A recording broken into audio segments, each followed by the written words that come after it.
What's up, everybody? We are back, part number 2 with Art Kurt Davids and two. Andrew Davids. All right, let's go. We figured we would cut this up for you guys just to make it a little bit easier to listen to. The first part was a little more serious, so to speak, and I'm not saying this one won't be serious, but we're going to throw in some relaxed topics, some fun things, some stories, some more personal things. The way I look at it is either you're cutting it up for everybody's benefit or you're struggling for guests and you're looking for fillers. So one of two things is happening. This is the Maybe one a we'll little bit market. of both. Okay. This is the one we'll put out there and say, this, if you're going to watch either of the two, watch this one, because this one will be the laughing, wow, these are really weird people kind of episode. A little bit of insight into our lives. So Andrew, I'm going to let you get started. We're just going to hit it off the bat here. Andrew, take it away for us. Yeah. So if our listeners know anything about our dad and his career trajectory at this point, he's getting pretty close to retirement, a couple years away. And so, Dad, I had a question. I was wondering if, as you get closer to retirement, if you had any sort of advice that you would give to someone maybe just getting into coaching, or maybe even your replacement, if there's any sort of advice or words of wisdom after your 30 plus years of coaching. Last night, I think I mentioned that I think my current assistant would be an excellent replacement. And if that happens, then it's a pretty smooth transition. And I think there's already some things that I have in place that he might change. And I'm okay with that. If it's somebody completely new and it's not him, that could be kind of tricky. My advice for anybody in that situation or just starting a coaching career, probably in any sport, not just tennis, but number one, be yourself. You got to make sure that your players and your parents know that you're not the previous coach. Things are going to be they have to be a little bit different.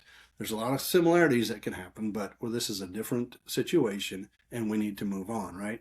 And so if you're yourself, number one, and number two, have fun with it. You got to enjoy it. You have to go to practice every day with a smile on your face, regardless of your ability level, regardless of the gaps in your ability level, regardless of what league you're playing in and how successful you're going to be. You got to show up every day and enjoy it, because that's contagious for the kids. And if you don't like it, and if you don't want to be there, and you're canceling at the slightest bad weather, or something came up, no practice today, and the kids figure out that you don't want to be there, it's going to be tough. And so you got to have fun. You got to be yourself. You got to enjoy it. And then I would certainly recommend that you constantly try to grow your understanding of whatever sport it is you're coaching. You might be the best basketball coach in the state. There's still things to learn, and you got to seek that out. As soon as we stop learning new things and picking pieces of information from different programs or different coaches or different players, we kind of stagnate, and that can't happen. I think that's one thing that's really cool about Sean. I mean, you were talking about Mr. Daniels on the last one. Considering where he started and where he's at, I think he kind of embodies that ability to learn and desire to learn, because he's been at camps with you. He's been at tournaments with you. He's done like summer stuff with you. Like, he just really shows that. The last couple of years, he's taken over the summer camps. Oh, that's right. Yeah. Yeah, because I'm not around during the summers, so he's been there doing that. He was initially a basketball coach at Topeka West. It was his first thing.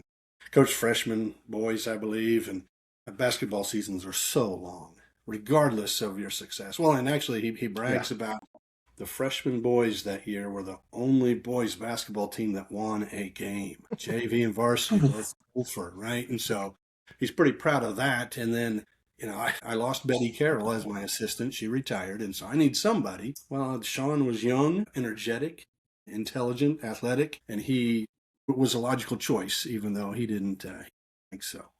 While we're on the topic of Sean Daniels, let me ask you this. Do you remember his dance with Kim Klaus? No. And you guys, right? Okay. They used to have a Faculty Follies, I remember show, right? And they had a skit one time that was dancing with the faculty. And since Kimmy was a tennis player, she had approached me. No. Dance with her in a swing routine. Oh, man. Yeah, and she's on the dance team, right? She's a dancer, and I am not. And so I managed to weasel out of that. I was like, this is a bad thing, Kimmy. This will be embarrassing. No. So she went and asked Mr. Daniels before he was a tennis coach. And that guy can dance as well. They did a really good job together. And I don't know if there's any video of that, but next time you talk to Coach Daniels, ask him about it because he was good at it. And it turned out that was absolutely the right choice for Kimmy Klaus to dance with him instead of me floundering up there like a fish. I think that would have been more fun to of a watch. comedy routine if you were up there. Oh, absolutely. Yeah. Absolutely. Coach Daniels made it a serious thing. I mean, they looked legit because he That's had cool. some experience with it. Yeah. And it would have been a comedy routine for me. I So, won't be on Dancing with the Stars anytime soon, that's for sure. so that would have been the answer to this next question. What was your proudest moment as a coach? Now, if you would have done that dance, that would be your answer, right? Doing that dance. Well, if you want to talk about things like that, there was a pep assembly in the fall years ago where my assistant coach and I dressed up like our top doubles team in the fall, right? You know where we're. Yep, So the that's your- girls team. That was the girls' team. They had a pretty good doubles team. They were popular around campus. Dad was cross-dressing before it was cool. Well, he made it cool. You made it cool. Right. But in all seriousness, what would you say that your proudest moment as a coach, boys or girls, boys and girls, whatever, what would that moment be? Yeah, I'm going to take a chicken approach again and give you three answers, and not necessarily in any order. Coach Daniels and I have talked a lot about lately here, and Andrew, as a teacher, you'll know this. Austin, as a coach, and just working with people, you will recognize this too. And if you haven't, the sooner you do, the better. There are people out there that simply don't hear your voice. You can be looking them in the eye and you can be talking to them, and in their brain, you sound like the teacher from Snoopy. They don't hear your voice. And then in the same way, there are kids in the classroom, on the tennis court, on the basketball court, it matters not, that certain people can reach. And Coach and I talk about being whisperers. And I'll give you a couple of examples. Had a young lady named Grace Ellis playing years ago. Grace was a wonderful kid. She had so many things going on outside of tennis. And I could coach her. I was the Grace whisperer. And it wasn't like Coach Daniels and her butted heads or had a bad relationship. In fact, I could tell Coach Daniels what to tell Grace, and it wouldn't get through. But if I did. So I was the Grace whisperer.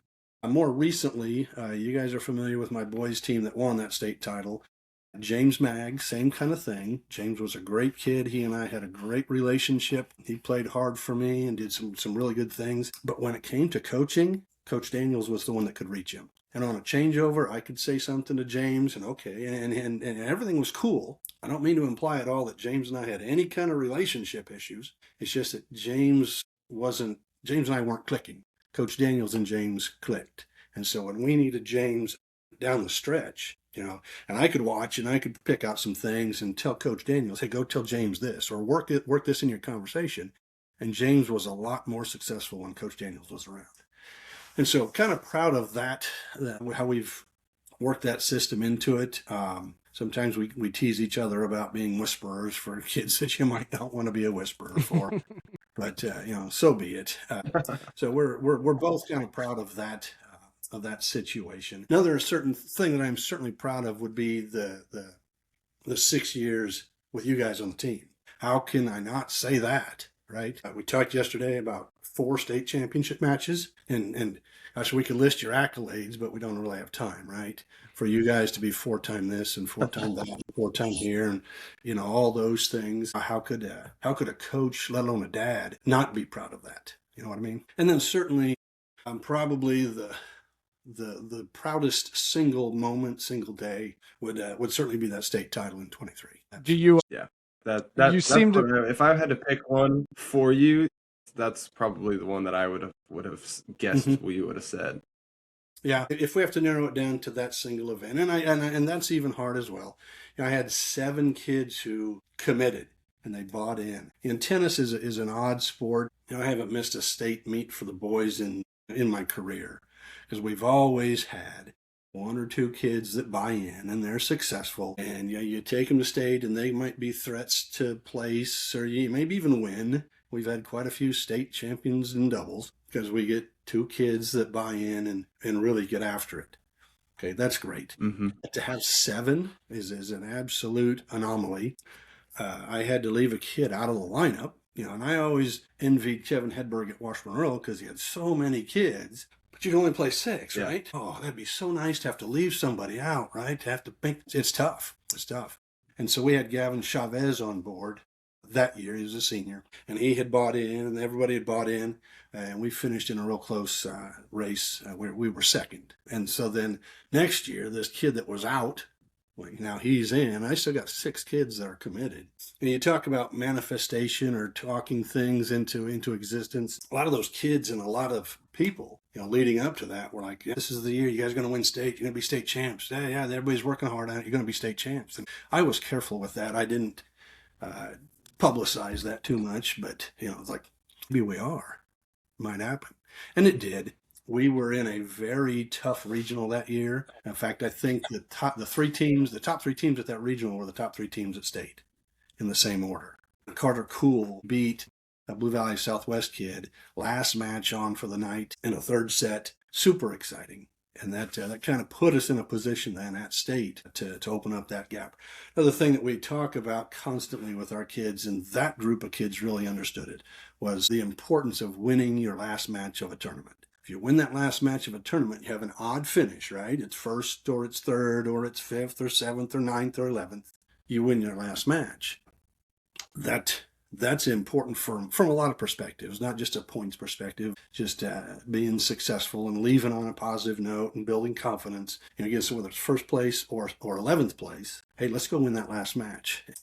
That day, all 4 of them did. It's awesome. We got to, I think it was first, 7th, 9th, and 11th, and that was enough. That was good. See, that's always something I know Andrew will agree, but I think that's, besides an individual state title, that is the one thing that I wanted more in my high school career than anything else, was a team title. Because those dudes on the team were great, and I loved all of them, and we all had such a good relationship. And not to be conceited, but we knew that we were going to go to state and we were probably going to place, and we were going to probably place pretty high. But I wanted that for our teammates too. I wanted them to go, and I wanted them to place and play on day 2. And I remember you'll know, Dad, one of my years by myself, we had somebody else qualify, or some more people. And that was fun. I don't think they made it to day 2, but just being in that environment, I think it was Austin Krug, Jacob Easterberg, maybe Selly and Piles, I think. But that was just a fun thing to be around, having your teammates there at a state tournament. So I can only imagine what it's like having everybody there. I think if I remember right, my senior year, we were regional champs as a team. It was either regional champs or regional runners-up. Yeah, I have that because we had Weekly, we had Taylor Weekly, who qualified in singles. I think we had Austin Krug and Marcus Piles in doubles as well. Nathan Schmidt. Nathan Schmidt was in there somewhere. He was on that. I remember him in that picture. Nathan went to state? Yeah, he's in that picture. We've talked a couple I don't know of if he qualified, but he was on the team. I don't remember exactly who was there, because I think, like you said, I don't think they made it to the second day. And we've talked a couple of times about that finals match. Do you guys happen to know where we placed as a team that year? 3rd or 4th, wasn't it? No, it was 4th, I think.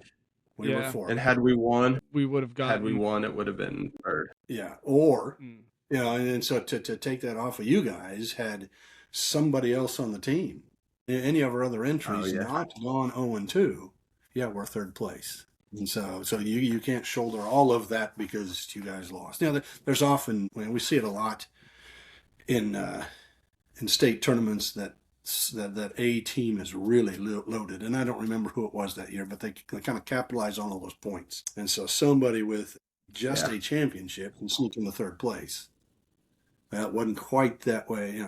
It would have been had we won that last match. But yeah, to get everybody there. And that's happened.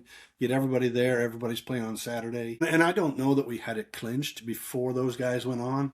All 4 matches are out there at the same time. And so Daniels and I are kind of bouncing back and forth. At some point in time, we clinched it, but we still push those kids to finish. All right, let's get into a little selfish here. Let's get into Andrew and me. Let's get into this a little more, me and him. I want to pick your brain about some things here. I want to know what we were like as athletes growing up. What from a dad perspective, from a coach perspective, were we difficult? Were we easy to work with? Give it to us. Are you willing to commit to full and complete total disclosure? Yes, go for it. For the viewers. Austin, you have editing rights, remember? Yeah, you have editing rights. I can remove any of this. I'm just going to cut the whole thing. You're going to cut out everything I say about you, right? Yes, anything bad. I'm going to leave the good, obviously. So before I put my 2 cents out there, I want your input. What do you think of your brother? Again, full and total disclosure. And I'm speaking, I assume, because you as well, from an athletic perspective. What did you appreciate about your brother? And what about your brother drove you slap crazy? Andrew, I want you to take this one first. You want me to answer first? Yes, I do. So I know what to say about you. If I need to go on the mean side or the nice side. Full and complete The total thing- disclosure, right? No The hard thing I feelings. think, We're a yeah, family. yep, it's all in the past. I think probably the thing that bothered me the most about Austin growing up playing tennis was the sometimes complete and total lackadaisical approach. Like, just, meh, this isn't as important as it is to you, Andrew, and I'm not gonna take this practice session seriously. Or you can go hit on your own. There's a wall right over there. Or, like not taking club drills seriously, and like I'm out there busting my ass and Austin wasn't always. And so that really kind of bothered me.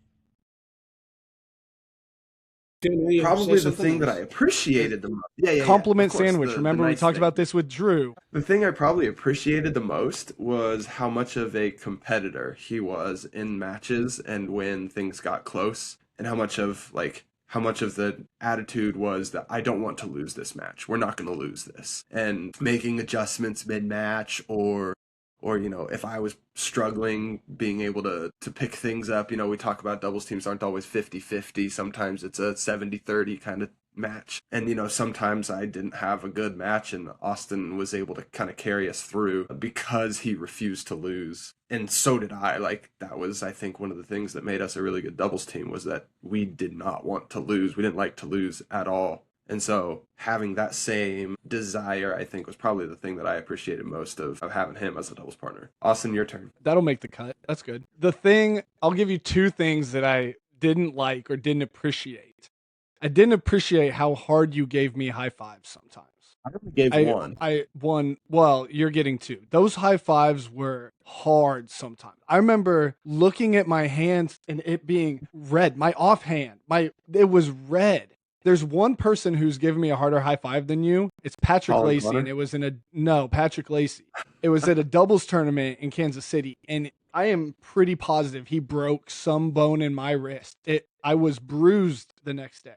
But your high fives were just so intense and so aggressive that it made me not want to do it sometimes, because I knew when we would get pumped up and we'd start winning some points in some games, I'd like stick out my hand like, okay, pull it back a little bit as you're going. Were you giving him your left hand? I usually high five with my right, but that's the racket hand.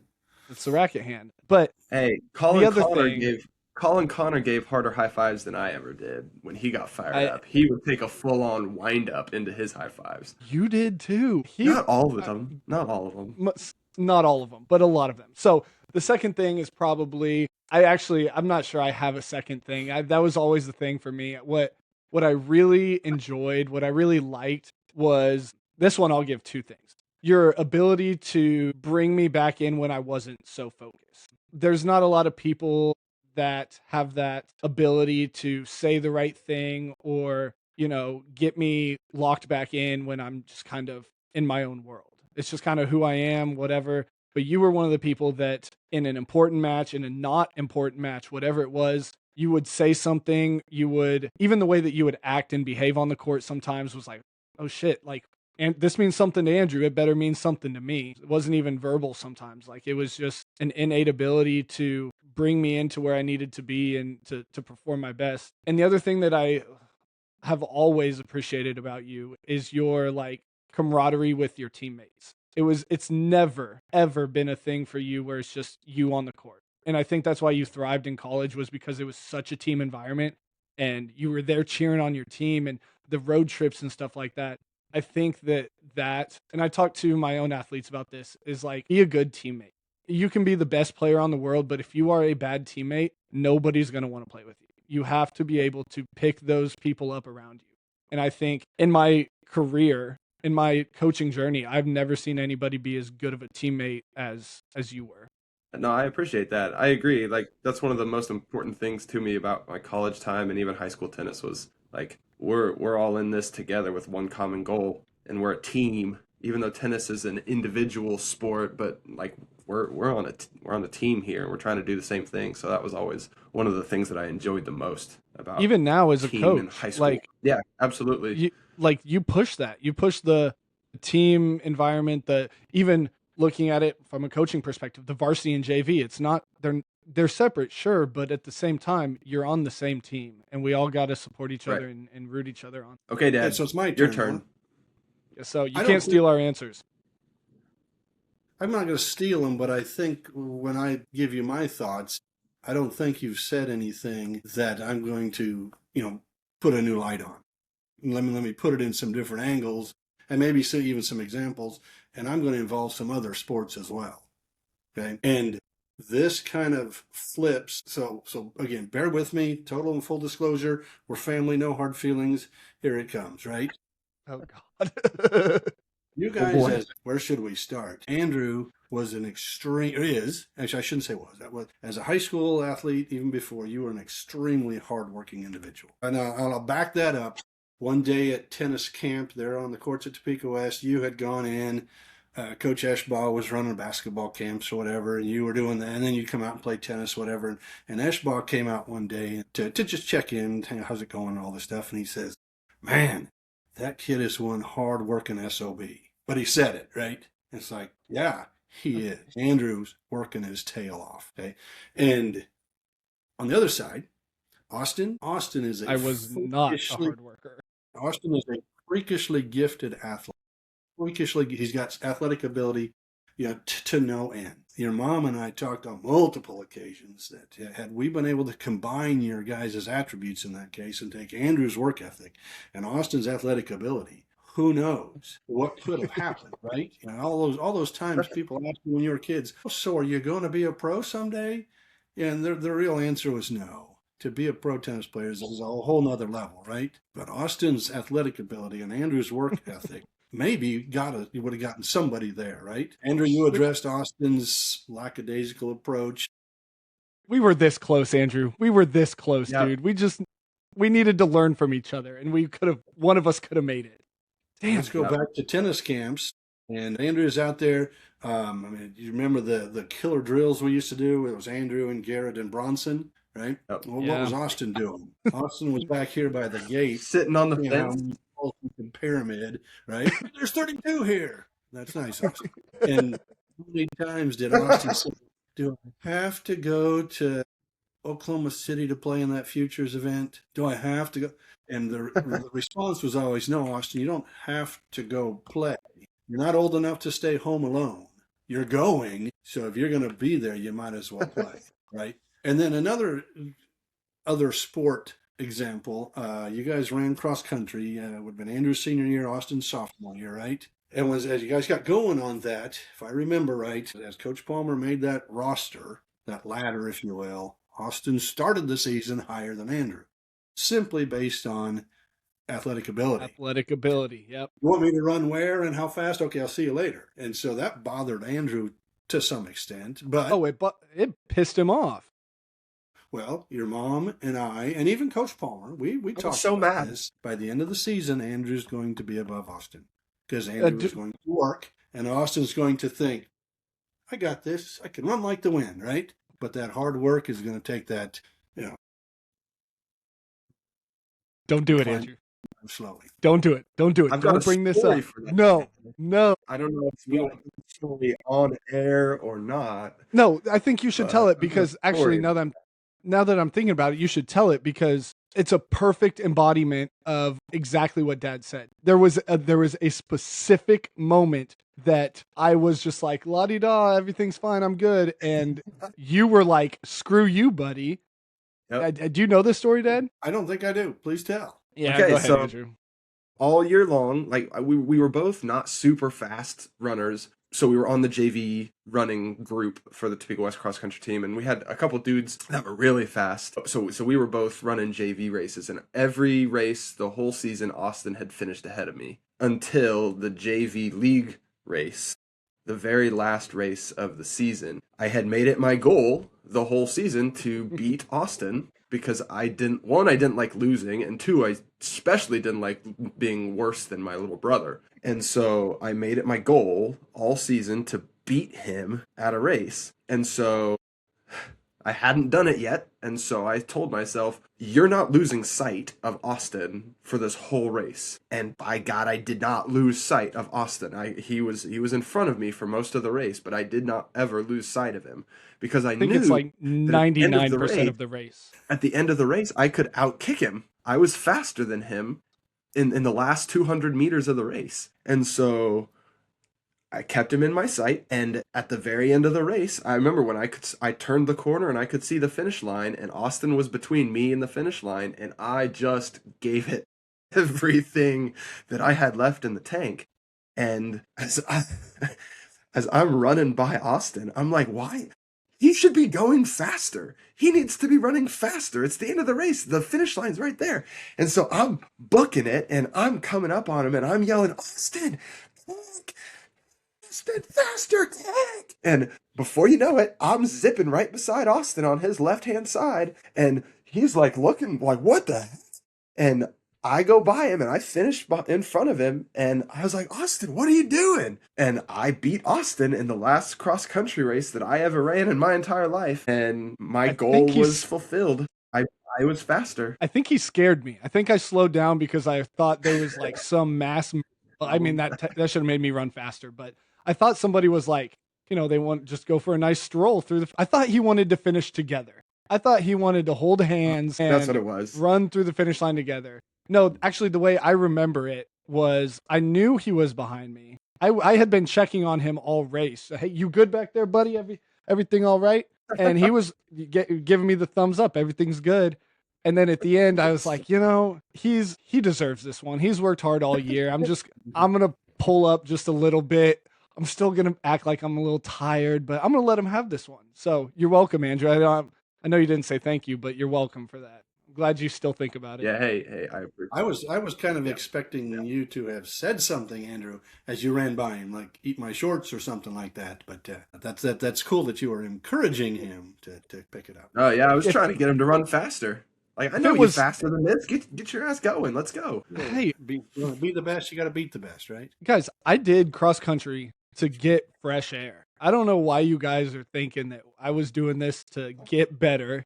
I wanted to go run. I just wanted to be outside. And if I remember right, I was actually injured during that race, so you're lucky. You're lucky. I think I pulled a quad muscle right there at the finish. Well, I think in all seriousness, and like I said, I don't think what I mentioned surprises either of you, right? Nothing took you back. You knew it was coming, right? I think that really highlights the idea that you mesh so well on a doubles court. Because there's been thousands of sibling doubles teams, and they don't always work out. In fact, a lot of times it's like, no, don't even try. But it was cool to watch you guys with different personalities succeed at that level consistently. It's not just the 2 years you played together in high school. It was the USTA stuff before and the USTA stuff after the summer tournaments and everything, where it was always fun to watch. And one of the things that Mom and I enjoy most is getting a chance to watch you guys play again. Any chance. Yeah. No. I know I for sure enjoy being able to play adult leagues and adult tournaments and things like that. One of the beautiful things about our sport is you can play forever. You're not done after high school. You're not done after college. You can continue to play. Yeah, another thing I'll throw out there from a coaching perspective in regards to you guys as a doubles team, and some of it might go back to that match that you claim happened on court 8 where I raised my voice that I don't remember. But your personalities were such that as a coach, I could kind of figuratively thump Andrew in the chest. I could raise my voice. I could talk a little bit more sternly to him, and he would respond to that. Whereas, Austin in his regional final match, had I thumped you in the chest there and chewed you out and raised my voice, you lose that match 0-6 instead of winning 6-0. Because if I had done that on that set break and you struggle, I'd have had no choice but to try to continue that kind of pressure, because you can't reverse that course once you start it. And to continue thumping you in the chest on every changeover would have been a disaster. But I could kind of thump Andrew in the chest, and then Andrew could in turn thump Austin in the chest. And Austin would respond to that mode of communication better than coming from me as dad or as a coach. I think that I'm very good at reading people, seeing their body language, like how they react to certain situations. And I think that's part of like Andrew's ability to pick me up and get me, back in the zone was I could see how he reacted to the things that I was hearing and like that you were saying to us, but I could see the intensity of it in the way that he was acting. In the way it wasn't necessarily what he was saying to me all the time. It was just the way that he changed his behaviors, changed his strategies and his tactics of, okay, I know my brother well enough to know that like this is for real, this is serious. So it's kind of like a middleman, pass it to you so you can pass it to him kind of strategy. But I think it definitely helped. It definitely worked. Andrew? Yeah. I mean, it's like some of the things that you guys are talking about, I was never aware of or conscious of. Like, I didn't change the way or act in a certain way to try to get you refocused, Austin, or Yeah. things like that. As just probably growing up together and knowing the nuances of each other. It just kind of You was a natural thing. you had enough to worry about. I mean, the last thing you needed to add to that list was trying to get me focused and locked in. Yeah. Like, I think it's just kind of the brother twin telepathy, like we like to call it, that we knew, Yeah. we knew, and without things being said. Dad, were there things that we struggled with mentally on the court, whether it's tennis or not? Like if we're going back into a sports psych world a little bit, things on the mental side that maybe we didn't do very well when we were kids? I think the key to that question is when we were kids. And from my recollection, pre-high school and in high school, whether we're talking about basketball or tennis or cross country or soccer or football, it didn't matter. I think you guys were very typical in that sense where the commitment may not have been there, the focus, I got this going on, I got that going on, I got homework to do, I got a job to do, I got a girlfriend I need to take care of. Very, very typical in that sense. And then I guess the work ethic on Andrew's side and Austin's sometimes lackadaisical approach, maybe those are, some mental health issues. But again, I would say pretty typical in that sense. Some kids are going to have that bulldog work ethic. Some kids are going to not take things quite as seriously all the time, but then be able to compete at that high level when it's time because they've got that aversity to learning. And so I can't say that you would have struggled with anything from a mental health aspect. I think your school life was okay, your sports life was okay, your social life was okay, your home life was good. I don't know that there was a whole lot of things contributing to those kinds of issues. What about knowing where we're at now? What did you see in us that we didn't necessarily recognize then, but that we might have, come to terms with as we got older? I would say potential, and I don't mean just potential that we knew you were going to be good tennis players, right? But potential that you were going to do something. Your mom and I joke all the time. People, years ago, they talk about that empty nest syndrome, right? Are you okay with the kids gone? And we were always, yeah, we're okay with that. And we spent all of our lives together working through different seasons, right? It was summer season, it was fall season, it was cross country season, it's tennis season, all these different, and we just went from one thing to another, and sometimes it was just go back through them again and again and again. Well, your graduating and moving on was just the next season. Got to watch you play college tennis or coach high school tennis, and I teach, or all those different things. It's just another season. We never struggled with that empty nest syndrome, because we had faith in how we raised you and knew that you were going to be successful out there. And I often joke too that, well, I say neither one of them has moved back home yet. And you see a lot of that with kids. They get out of high school, they get into college, and whatever happens, and now you're living in mom and dad's basement for whatever conditions require. And that hasn't happened. And gosh, I would hope with wives and kids that it doesn't happen, but we're here for you if you need it. You got a basement for us if we need it. But To bring that but back, we have a around, fallback just in case. the potential is what I would say we saw in you, that you were going to be okay, you were going to do good things, and that it was all going to be good. And I think I don't know if you saw that all the time, especially you, Austin, sometimes wondering, where am I going? What's happening?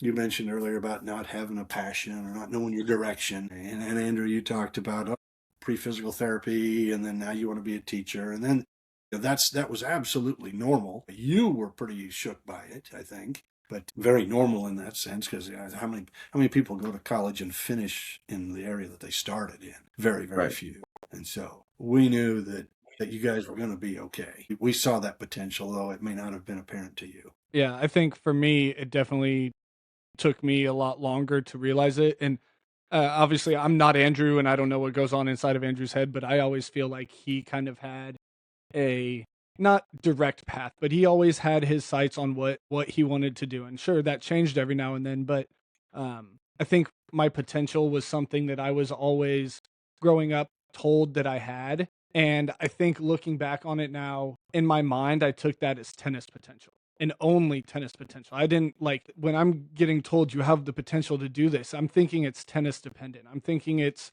reliant on the sport that I'm playing because that was my identity back then. Like that's who I was. And so when it got to the point where that wasn't a thing, it was lost and there was no potential anymore. And it took me years to, get that back and find it and move forward with it, I guess. So I agree. I agree fully. I don't recall ever having that conversation with you, but you got to keep in mind too, you were a mentor in high school. You played other sports in high school. You had classes in high school. You guys both worked at Dillon's. You had friends outside the tennis realm. And so I think maybe focusing that tennis is my future. That, again, we saw your potential, and I'm sure if we phrase that in a tennis is your only future frame, then we certainly apologize for that. No, Because we knew you were going to, at some point, you were gonna set the world on fire, and here we are, right? you definitely didn't. I think that was just my interpretation of it because that's all I Mhm. knew. That's like none of that responsibility falls on you and mom or anybody who told me that I had potential. That's just a complete misinterpretation on my end. But as I got older and kind of started to be more passionate about things, like that's when I think I finally realized that all of this belief and faith and kind words and motivation that people have been giving me isn't just applicable to tennis. And I think that's like a good message for athletes to hear if they're, so enamored in their sport that that's who they are, that your potential is outside of that. Your potential is more than just what you're going to do in this sport in your given career. Like you're a human being. You got things to do as a human being. You got potential to do good things as a human. Speaking of I, potential and not just limiting yourself to tennis, Dad, what has coaching taught you about life outside of sports and life outside of tennis, if anything in specific? I mentioned last time about communication and its important role in tennis, and I would throw that out there again that you've got to communicate to be successful. I talk to a lot of other coaches or a lot of other teachers, and we complain about people who don't communicate quickly, readily, easily, or you send an email to somebody and it's like, gosh, it's been 3 days and they haven't responded. And it was a simple thing, right? And so that perspective of being able to communicate, it has to be there to be successful as a tennis coach, as a coach, I should say, as a coach, and then as a teacher, as a spouse, as a parent. And so when I think about things in my world that are outside of tennis, even outside of school, I pride myself on being an effective communicator. And I think that addresses a lot of issues and problems. And so, when your truck gets totaled in an accident and you got to go through that process and jump through all these hoops to get that taken care of, that doesn't happen if you can't communicate effectively and quickly and clearly. I've said to Alexis many times, and I'm never sure I've said this to your face, Dad, but you could talk to a brick wall. You could walk anywhere and strike up a conversation with anybody. If there's anybody in this world that has communication skills, it's 100% you. And I don't mean that in a bad way. He means that in the most loving and endearing way Yeah, possible. yeah. Let me pull your mom into this. She's not here yet. Her and Becky, her Aunt Becky are on their way, I think. As you know, we went to Minnesota for Thanksgiving week and had the accident on the way up there, right? And so on the way back home, a week later, we stopped by a gas station and to get some gas and all this. And there's this guy over here, and I don't remember what he was doing. But I struck up a conversation with him, and instead so I had to show him the body damage on my truck and tell him what had happened, right? Of course. Of course. Of course he did. And your mom says afterwards, you just turned into one of those, was it Progressive commercials? Becoming your parents. Yeah. She says, Don't become your. did you tell them that they don't call them dirt bikes for no reason? Something like that. Thank you. I don't think that was the moment you turned into that. That's every time I see those commercials, I think, oh God, this is the Manifestation. embodiment of my father. Well, and we had lunch at Chick-fil-A today, and we met a really nice couple. They were on their way home to Colorado. They've been clear. This is what I'm talking about. You've never met Incredible. these people before, and you don't know their know. life story now. You said they've got- Colorado to Virginia? Yeah, and they were on their way back driving. How many kids do they have? 3. To really throw a wrench into this, I would throw out for your consideration that I consider myself a very strong introvert. And even though I'm in the teaching and coaching world and I talk about communication, I don't really consider myself a people person. That's If there's anybody that if I was asked to indicate the most people person in my life, you would probably be in the top 3. Just because of your ability to converse and carry a conversation and be nice to anybody that you talk to.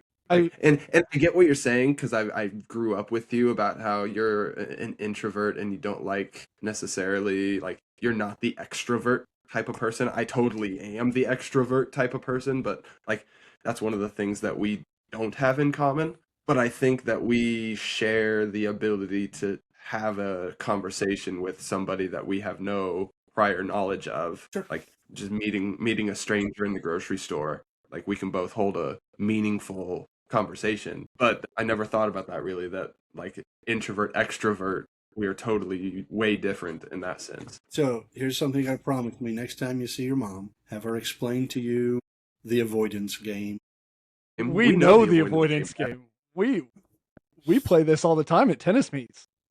Part of the attractiveness for me for retirement coming up at the end of next year, right? I got 17 more months to go. I got 2 more boys seasons to coach, and I got 1 more girl season to coach. One of the things that motivates me is I have a craving for anonymity.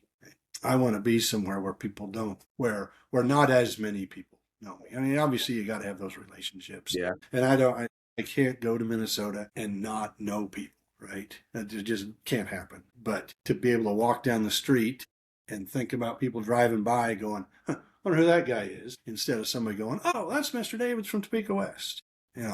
So that appeals to me, that anonymity. I like this. I was telling Alexis about our conversations, and like I'm getting insight into the guy that has been a major part of my life for my entire life. And I'm getting like some of these things I'm learning that are just like interesting. I didn't know that, but it makes sense now. It makes perfect sense. Yep. Craving for anonymity makes sense. After It's like a superhero. 2-year-long legendary. Full and complete total disclosure, right? Yeah, Transparency. Here we are. That's right. bring the viewers in. Let's do Hashtag it. total disclosure. What about challenges that you approached today? Obviously, they're probably a little different than what they were when you started coaching and teaching. But how did the coaching and what you've learned throughout the years help you in the way you approach certain challenges today? Well, yeah, you guys both mentioned the team aspect of things, and I think marriage is a team aspect, and so when things get tough, you certainly can't think of in this perspective that I'm all alone, and how am I going to solve this? How am I going to fix this situation? How am I going to take this on? It's a we thing, and so your mom and I are we're good with that. We're good at that. We think we've had a very fortunate life. I haven't lost any kids or no divorces on both sides of the family. Things are good in that sense. So we've been very blessed. Occasionally challenges come along, and they're challenges, but this too shall pass, and we make it through with teamwork. I think it's been a little too serious, a little too cut and dry. So I want to get into the other questions, the hidden vault of questions, the deep dives, deep cuts only. The deep dive. You're afraid those 5 listeners are now sleeping, right? Is that what you're saying? Yeah. We'll tell them in the wake up. post to skip forward to this time frame, like we did with the other ones. This is where the good I'm not a- gets good. I'm not a podcast expert by any stretch, but I think you guys could benefit from occasional reminders that if you're listening to this podcast instead of watching it and you're driving, please focus on the road. Right? None of this, I fell asleep listening to the Davidses in that stupid podcast. Pay No. attention to what you're doing out there. If they're in bed or if they're at home, I'm all for Then you're them right. falling asleep listening to it, because then the time keeps going, and on the analytics, then we get a full what I'm listen. We saying, get a but full view. if they're driving or operating heavy equipment or working a drill press or something like that, pay attention to what you're doing. It's like, don't do it impaired. Don't do it while you're listening to the David's Family on a podcast. Yeah. Same result. Thanks. This is your friendly reminder. Cast under the influence. Is that podcasting? What, you're making a podcast, or is that Making one listening or to a one? podcast? Yeah. I don't know. LPUI, listening to podcasts under the influence. That just has a whole different meaning. Okay, Dad, here we go. We're going to get into this. We're going to jump in. What are your favorite memories or stories of me and Andrew from when we were young? We got a lot, and we got some that are kind of legal, illegal. There's some things we did that probably shouldn't have. We're recording this, right? Maybe not illegal. That may just immoral. I don't know what the right word is. We might not include full disclosure Whoa, no. on this. No, we said we were doing that, right? I can tell you the stories that I'm thinking of that are immoral / illegal, but I want to hear your story. I want to hear your side first. You're gonna call me a cop out here. I don't know that I have any specifics. You guys are in denial about this Mr. Roboto dance that you performed in the back of your mother's Ford Expedition in the presence of Chris and Corey and Gage and Regan Gartner. You got plenty of eyewitnesses for that, and you really need to give it up. I don't even know who they are. What I do not I recall. have fond memories of would be the family trips, and that includes tennis as well. The trip after trip after trip, the trips to see family, both sides, the Hilgers and the Davidses. The trips we took to go fishing to Minnesota every year for how many years, those stand out. Whether the Gartners were along or not doesn't matter. The times we spent together as a family Christmases. But again, I don't know if I can put in writing any specific events that fit into that category. You guys are talking about illegal and immoral activities. I'm interested to hear what you got. Every kid out there has done things that their parents don't know about, that they find out later on. If this is your arena, I get it. You're an hour and 10 minutes away from me right now, and you're not even in the same place, so there's not much I can do about it. You have no authority over me right now. Get it off your chest. Now's the time. Okay, well, might as well. So you know both of these because I told one of them at Andrew's wedding. I'm pretty sure, or maybe I didn't. Maybe it was a different story. But Well, I think if it's the first one I'm thinking thinking of, of, I'm pretty sure you did. Well, I'm going to throw 3 out there because one just popped into my head. We were talking about illegal things, so one just came to my mind. I'm talking when I was really young here. These are young Austin, just not my proudest moments. The first one I'm thinking of are when we were in Minnesota and Brendan Garland was with us, and it was late at night. We were on the playground, and more or less we peed down the slide. The slide on the playground at this resort, we peed down the slide because it was just, I don't know if I just had to pee. I don't know if I thought it'd be cool. I don't know. Because it was there. No. I peed in the pool, and I also peed in the slide. The slide was like on a playground separate from the pool. There was a slide that went into the pool. No, I remember hearing it. Oh God, I can't believe I'm saying this. I remember hearing it hit the wood chips as it was going down the slide. I remember that. And Brendan thought it was the funniest thing. Brendan thought it was hilarious, and so that's number one. Yeah, probably. Okay. I'm gonna pass the blame over to him. I remember that. That was I got it. That's I don't know if that's illegal, but or immoral. That's just kind of dumb. Public urination. Well, the second one. Indecent exposure. All the above. The second one I'm thinking of is, and Dad, yeah, I know you were pissed. Mom was pissed. There was a lot of people that were pissed off that this happened. Was when we were. 911 call? No, that was actually my third one. Good. Well, yes. No, my second one is I thought that's what this one was doing. Bill and Penny's, and they had these ridiculously large toads jumping around, and I hate frogs, and I hate toads. I still do. I wouldn't do what I did now, but I kind of caused the frogs to explode more or less. I sprayed some sort of liquid on them, and because I was scared of them, and they puffed up really big and died. And I remember, I think it was Bill. I think it was Bill getting pissed, and I didn't understand. Like, I was too naive to know what I was doing at the time, but Bill being that mad and making He me was go out there and so pick them up with like, I scarred me for life. I even thinking about it now is just like, that was so stupid. I don't know why I did that. That's the immoral thing I'm thinking of. Not good.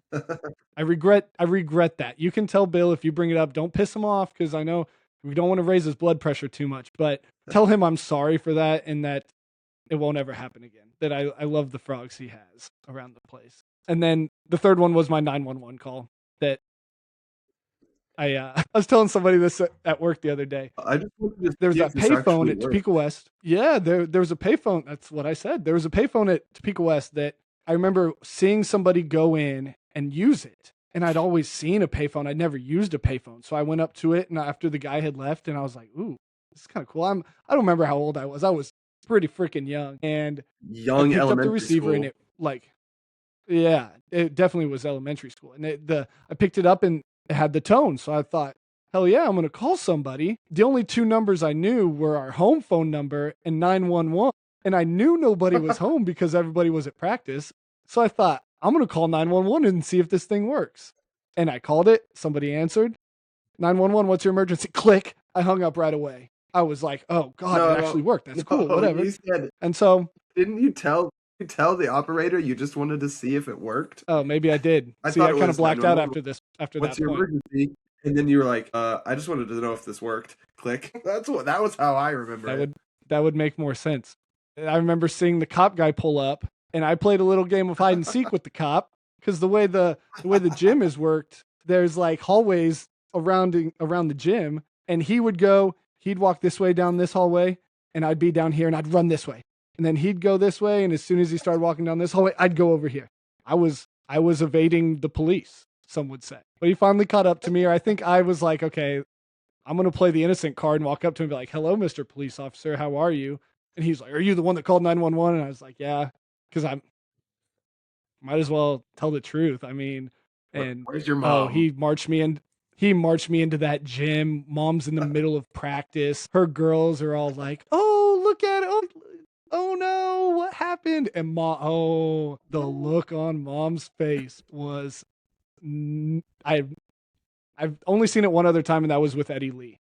That was the only other time I've seen Mom that mad. Those are my three stories. I'm glad you didn't pick any of those as your favorite. Well, no, I would highlight my favorites came with positive memories. Your favorites were all three. I knew about those, so you haven't told me anything yet where I'm going to go, really?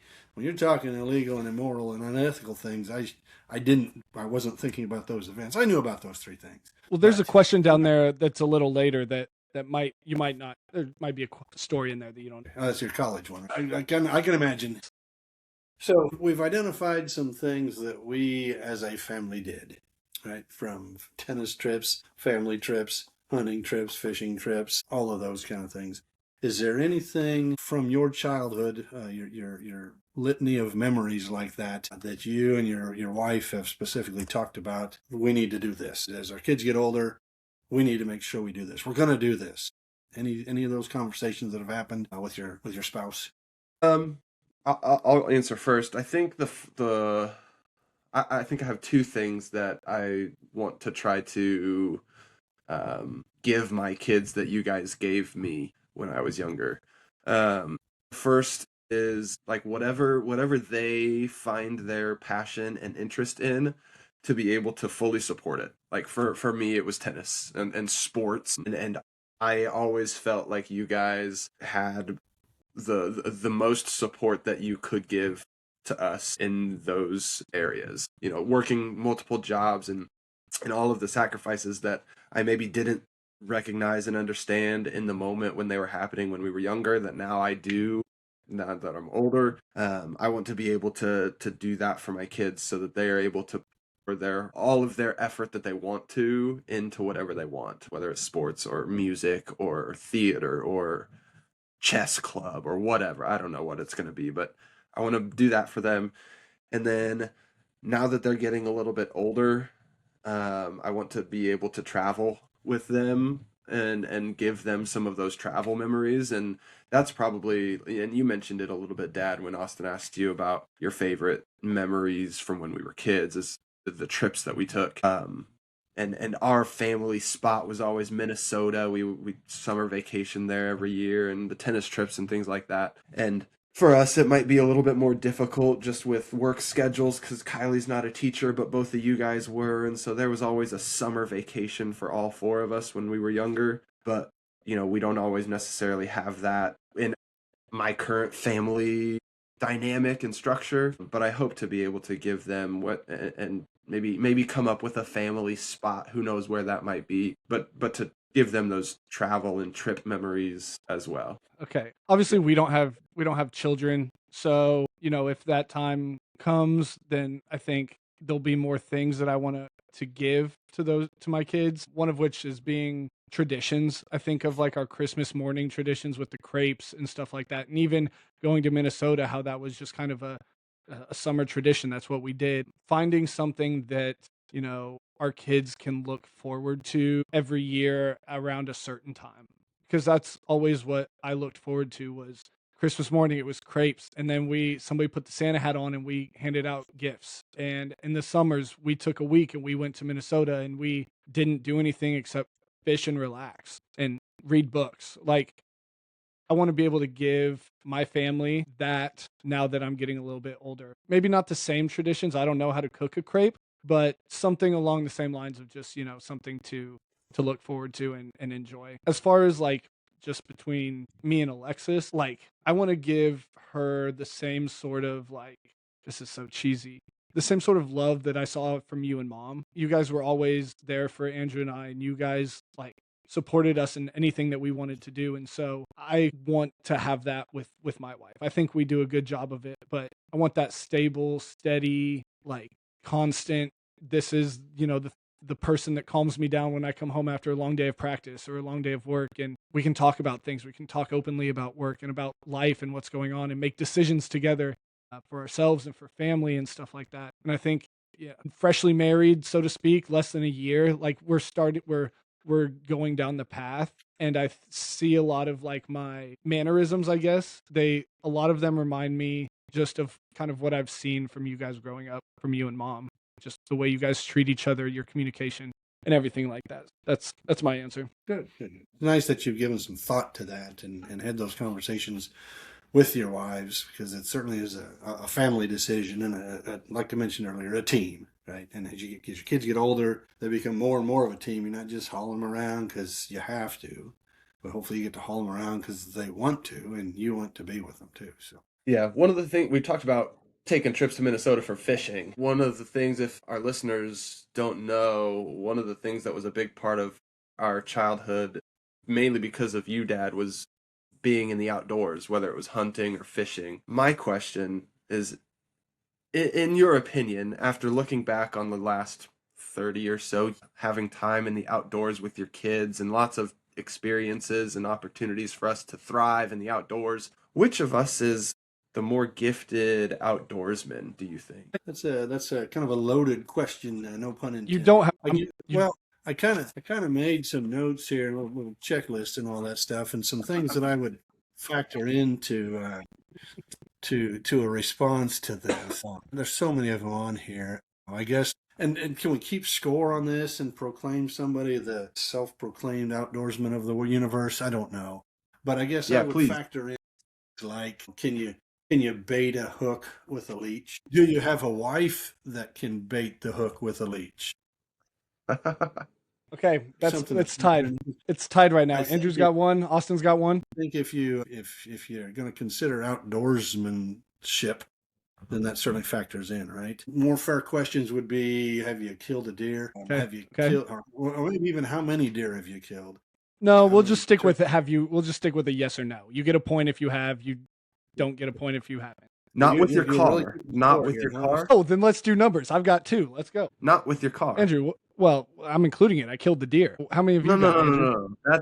That No, doesn't no, no. count. We don't have time. The listeners don't have time for you guys to split hairs on this. How about turkeys? What do we got or have we killed some turkeys? Another thing to consider is, can you in an unsupervised format take a fish off the hook? And we got to put bait on the hook, right? And then hopefully a fish gets on the hook. Well, we got to do the responsible thing and take that fish off.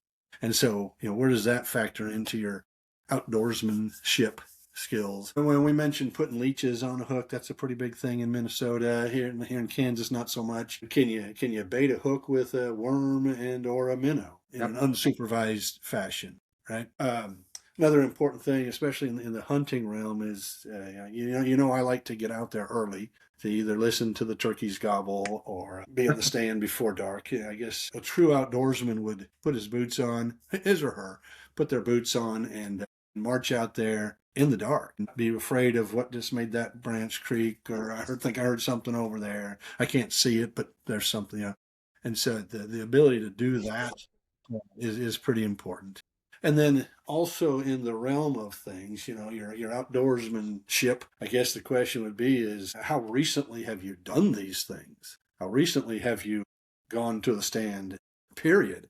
How recently have you put a leech on the hook, taken a fish off the hook? How recently have you sat in a tree stand or in a tent for a turkey or something like that? So, if we're talking about the here and now, that's different from what it was like when you were a kid.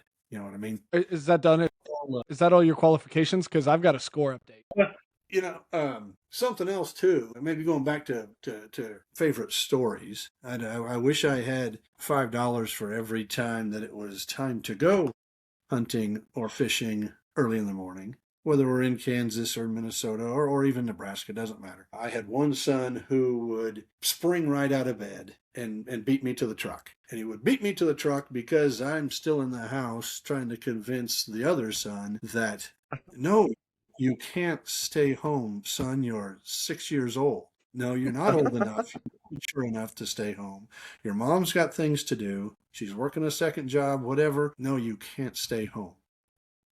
And to walk out there in the dark, shuffling our feet in the leaves and making a noise, that might take away some points too. So it's a hard question to answer. Now you guys have both been keeping score. What have you come up with?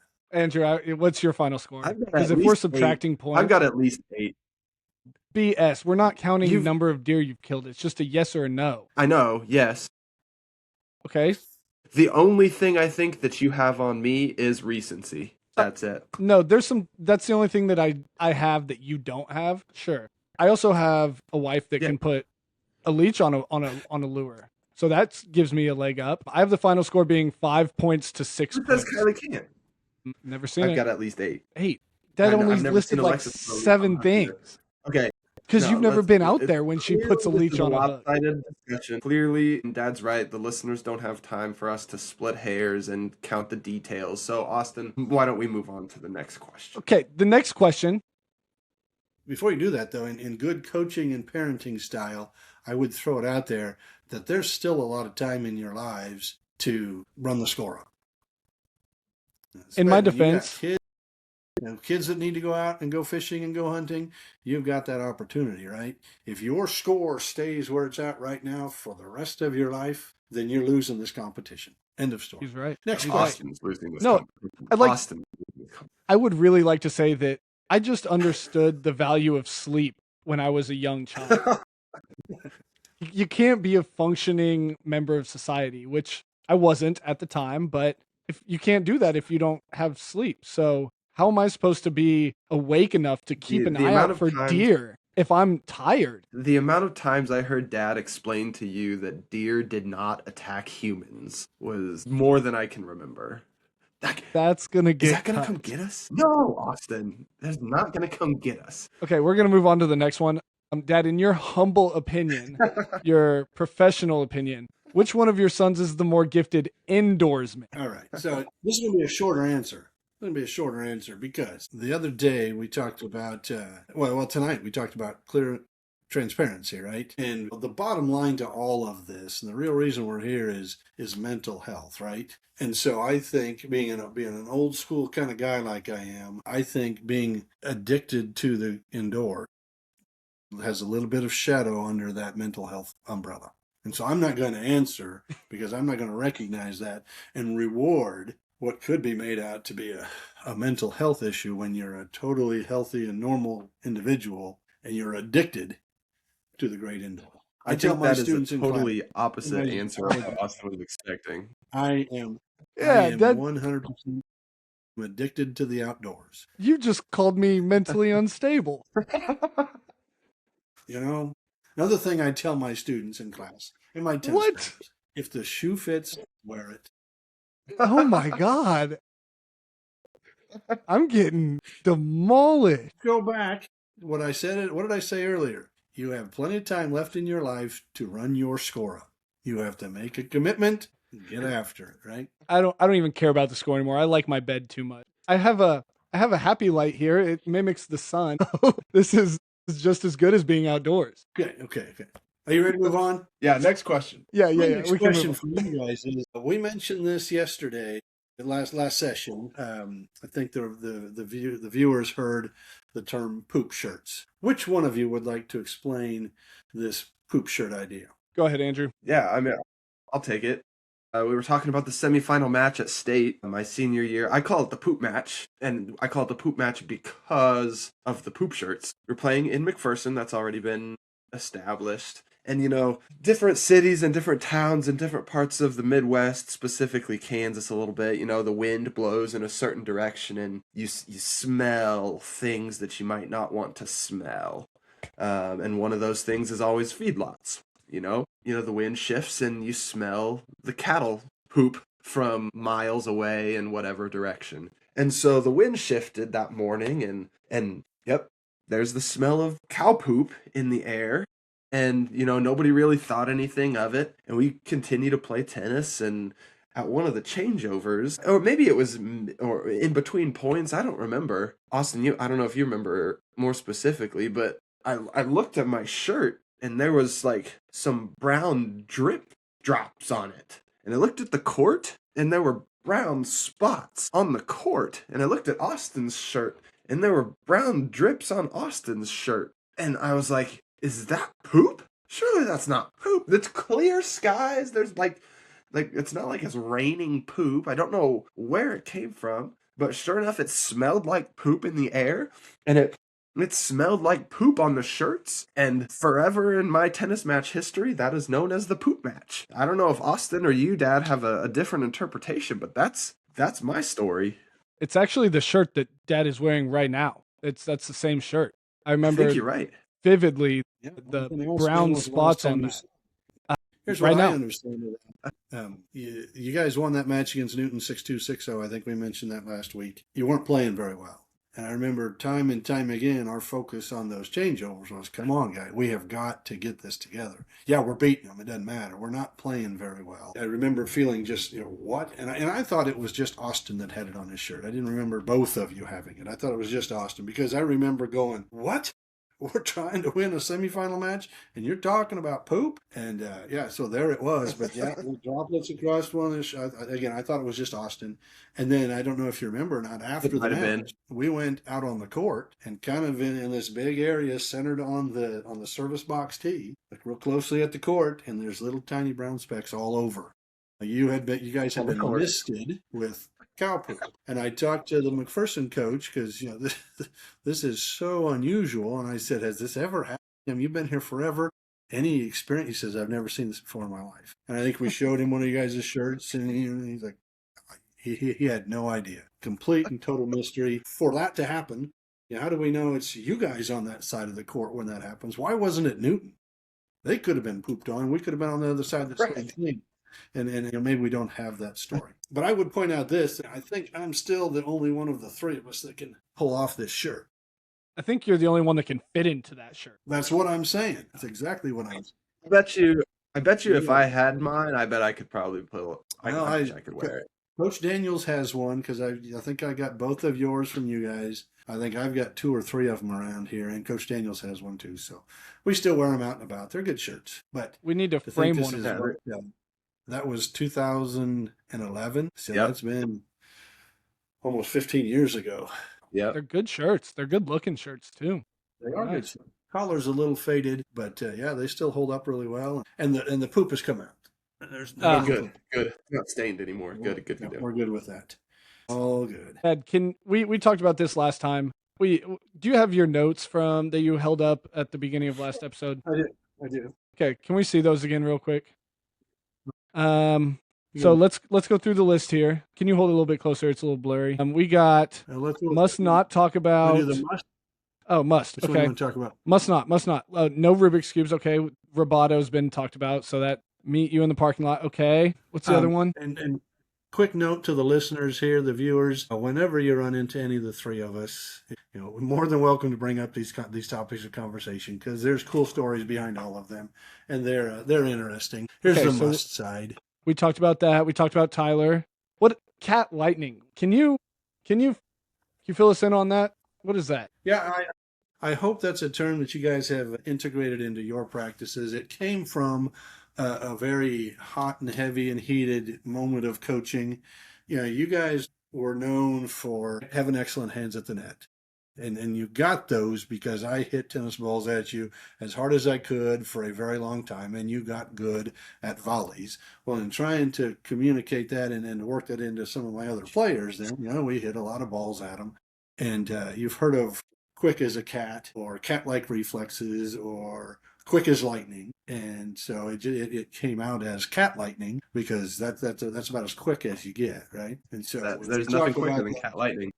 there is nothing quicker than cat lightning. And so when you try to motivate kids to be successful and split step and step into those volleys and keep them out in front and don't swing and stiff wrist and all that stuff, that all boils down to being cat lightning because you can't do that if you're just standing there. And so we try to visualize being a cat that's lightning at the same time. Is it like that? I have brought that out a time or two in coaching conversations with my players. Is we got to be quick like cat lightning. They always look at And it him when make- he says these things. They're like, they really look at him a little strange. Like are you And okay we're in the talking head? about just being quick like a cat, not just lightning quick, cat lightning. There's quick. That's right. There's quick like a cat. There's fast like lightning, and then there's Cat lightning. cat lightning. Cat lightning. All right. Yep. Now we know. We're renaming officially the rapid fire question round to the cat lightning Cat question. lightning round. Sure. Love it. Well, that might go too fast, but it's okay. That's true. Go to- That's true. If those questions and answers are coming that fast, you're going to have to slow your recording speed down instead of speeding it up. Love it. Anyway, next topic, gentlemen. We spent a ton of time talking about tennis, mostly in the high school realm. You guys have shared some of your college experiences with us. Can you give us, I should say us, not just me, give the viewers in the 1 or 2 of your favorite non-tennis college memories? What happened in your college career? And Austin, yours is still going on, right? So you've got a pretty big window to choose from there. Andrew's, yours was a little bit shorter than that, but something on campus or in college that happened that really sticks in your memory about positive, negative, doesn't matter, just a big non-tennis kind of college memory. I don't care who starts.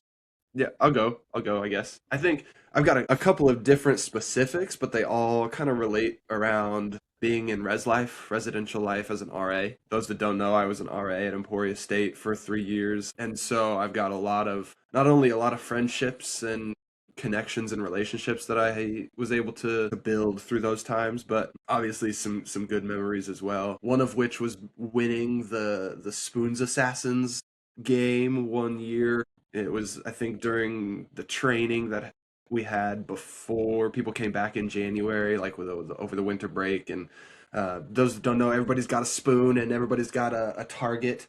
And it's basically one big circle loop that everybody's, get your target and you kick them out of the game. You take their spoon and last man standing wins. And I was the last man standing. I was the ultimate spoons assassin that year. I think that also won me the title of most competitive member on staff that particular year as well. So that was kind of Shocker. cool. I think you've haven't you I parlayed think that into some results and maybe not so friendly monikers in your career now. Absolutely. absolutely I have. I'm the two-time defending most competitive member on staff at Olathe South, two-time defending peppermint champion. That's a whole nother story that would take another hour and a half probably to walk us through. So I'll save that story for a different day. Thank you. Back to and res life. I think just some of the memories that I have with the guys that were on our floors, and the friendships and kind of, Austin, you were talking about slightly illegal and definitely immoral things that you have done in your past. Like there were some of those things on my college floors that I did and did not know about in the moment and were, maybe enlightened later on. But some of those memories and friends that I have from my res life days are right there with my tennis memories too. So that's definitely it for me. I've got a couple too. And Dad, like you said, my college journey is still going on. So uh, I'll give three, and I'll try to give as shortened versions as I can. The first one that really stands out to me, it's not necessarily a best memory. It's probably the one that like I think about the most is the decision that I made to drop out from Emporia. Like when I was there, and I just remember like all the things that led up to it and how heavy that decision felt. Telling you and Mom and telling Andrew and telling everybody else, like that was kind of it. In all honesty, that was the lowest I think I've ever felt at any point. Just helpless and hopeless and disappointing and all these things. But I knew that somewhere down the road it was going to be the best thing for me, and it wasn't going to be the next day. It wasn't going to be the next week or the next month or even the next year. But I was going to have to work to get back to where I wanted to be. That's the thing that stands out the most to me about my college journey, my college time. But the best memory is graduating with my undergrad. And I'm in a master's program, obviously, now. So I think when I'm done with that and I get that degree, it'll overtake that moment. I don't know. It just kind of felt like, and we had that graduation party, which was cool. It just kind of felt like I had actually done something that I had put my mind to and tried to do, and I accomplished it. And I did it all on my own, too. Like, there's no shortcuts to getting a college degree. There's none at all. You can't just kind of skim your way through it, as I found out the first time I was in college. So it took a lot of time, a lot of, researching and papers and tests and all these things. But I think that's the thing I'm most proud of, the best memory from college. Now, the other story, the thing that I'm probably most proud of deep down inside was it was either I think it was my freshman year because I was in the towers and somebody had invited me to a party. And I thought, this is the coolest thing ever because I want to make some friends. I'm going to go check out this party. This is cool. And so I went, we were, Andrew, in Emporia, the streets that were just, house parties on the weekends, and you could drive down the street and there's a house party here and there's another one there, and it's football players and all athletes and all, the cool kids and whatever. And so I'm walking, I don't remember who I Yeah, was. I don't Probably I some don't kids know from my those. floor. I don't know those as quite as well as you, but I Well, gotcha. you know that they happened, that they were there. Yeah, they were there. They existed. They were there. I can confirm they did exist. So I remember walking down the street with my buddies from my floor, and we saw this house, and there was a bunch of people in this house, and they recognized some of the football players there, and I thought, let's go in there. Yeah, sure, why not? We walked in. This house is packed to the brim with people. I'm like, you have to push and move through people to get through, and I'm getting hot and I'm getting sweaty, and I need some fresh air. So I go to, of course, the very back of the house looking for a space, just a couch to sit on or something. And all of a sudden, people start tweaking. They freaking out. The cops are here. The cops are here. Everybody run. The cops are here. I'm like, shit, I have to get out of here. But I realize I'm in the very back of the house. And we had just gotten there. We had just got there. And there's this door in the back of the house. And I go to the door and I try to open it.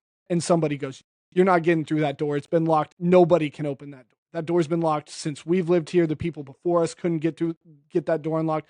Nobody has a key. It's just locked. And I thought, there's no way in hell I'm getting caught in this house. When there's cops outside, I'm getting through this freaking door. So bang with my shoulder a couple times. Got the door open, popped it open with my shoulder, and everybody. I'm the first one out. It's kind of a patio, a balcony. So I jump over the balcony. I don't know how far down it is. I'm not making great decisions. And I jump over the balcony.